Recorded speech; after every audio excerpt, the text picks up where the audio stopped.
Good morning, TMS family. I am your host, Tshwanelo Serumola, and you already know what time it is when you see us live here at the Book Circle Capital in Melville. Today, I am joined by the ever-gracious Sewela Langeni.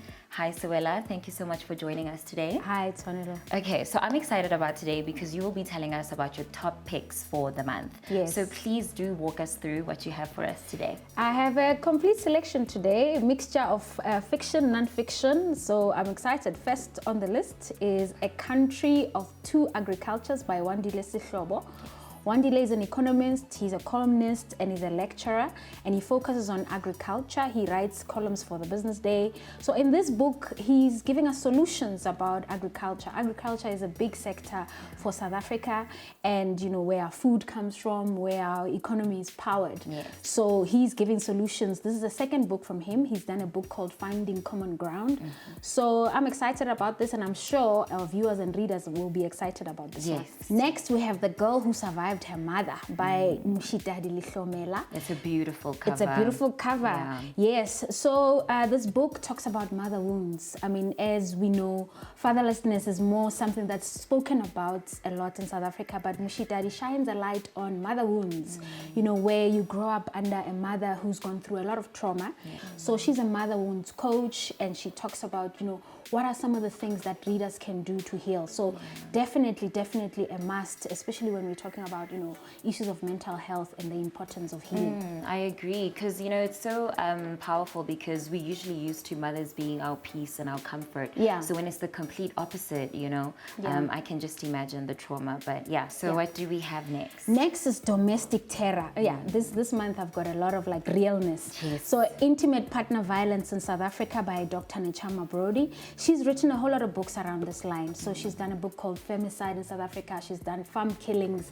She's also done novels, Knucklebone, and I think Three Bodies. So she does a lot of crime thriller. In this book, she talks about gender-based violence. We know that gender-based violence is a scourge in South Africa. Terrible. So she looks into the stories. She actually profiles stories. Each chapter is a story of a woman. And what she does is she challenges our stereotypes of who we think victims of gender-based violence are. You know, so it doesn't have a name. It doesn't have a face. It's different people. Women by nature are just then the victims. But she also shows the laws that, you know, the lack thereof by South Africa. Maybe the laws are there, maybe the enforcement is what is an issue. She says some women die with the protection orders in their bags. Exactly. So this is also a real read, a sobering read. Definitely. I think that's just very interesting, because we know the seriousness of gender-based violence in South Africa. And I think she does such a great job of capturing the fear as well. So yeah, okay, we'll be watching out for that one. And then which one do we have next? Next is Killer Cop. Rosemary had us all captured when the case broke in 2018. We found out about this killer cop that's killed half of her family for insurance policy. For insurance policies. So Naledi Shange, who is a journalist for Times Live, you know, she was reporting on this as a journalist in court on a weekly basis, and she decided to then give us a full story. But her angle here is she talks to the victims of the family members that were killed. In total, 8 people were killed by Rosemary. She hired hitmen, and there's even suspicion that she could have killed her own child. So for insurance policy. So she goes into giving us like a glimpse into the mind of Rosemary. So yeah, it's a riveting read. Definitely. I do know right now she's profiled as the notorious serial killer, female serial killer. So that will definitely be an interesting read by Naledi. And then which book do we have last? Last but not least, this I'm very excited. I'm actually like halfway through this one right now. I look forward to hosting the author here at Book Circle Capital soon. Dr. Wally Mongane Serote is like an ANC activist. He's a poet. He's a novelist. This is his first biography about Ruth Mompati. Ruth Mompati is one of the first women to join the ANC in the 1950s. She became one of the MK members actually that went into exile. She was actually military trained in Russia. I believe she was a teacher as well. Yes, so she grew up in the Northwest in Vryburg.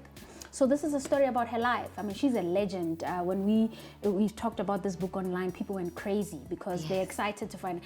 But this book is important because a lot of these stories are unwritten. Because of our history, there's a lot of erasure about, you know, women's role in the liberation struggle.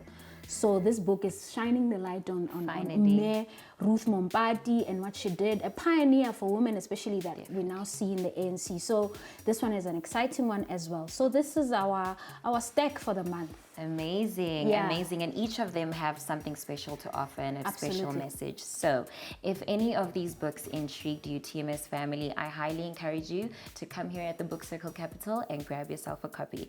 I am your host, Tshwanelo Serumola, and we've been joined by Sewela Langeni. Thank you so much for joining us today.